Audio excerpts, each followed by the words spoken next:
Hello, friends, and welcome to our pro-life reflections on the readings for the 23rd Sunday in Year C.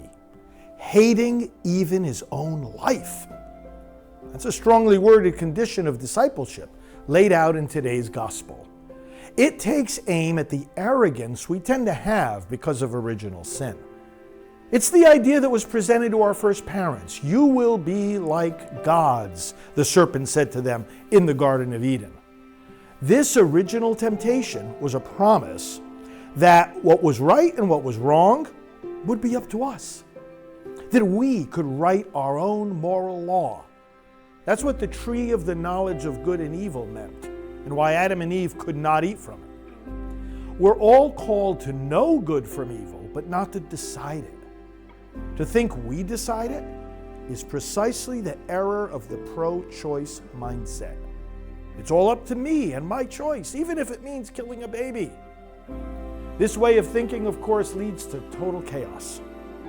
On what basis do we tell people not to kill each other or steal from each other unless there are standards of right and wrong that apply to everyone, no matter what they might believe? The temptation to abort is often couched in reasons and language that seem to invoke the gospel's advice to count the cost before building a tower or marching with an army.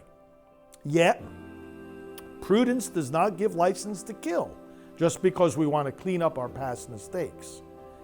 Prudence instead calls us to evaluate those consequences before we act.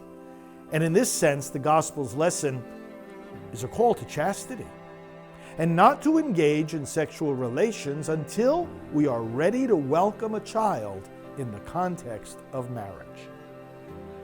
Moreover, the gospel is a call to calculate the cost of that renunciation of our own understanding, which the first reading also reflects.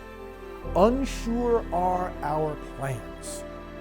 When a child in the womb seems to throw life's plans out of control, today's message of total trust in the God who knows more than we do is a life-saving message indeed.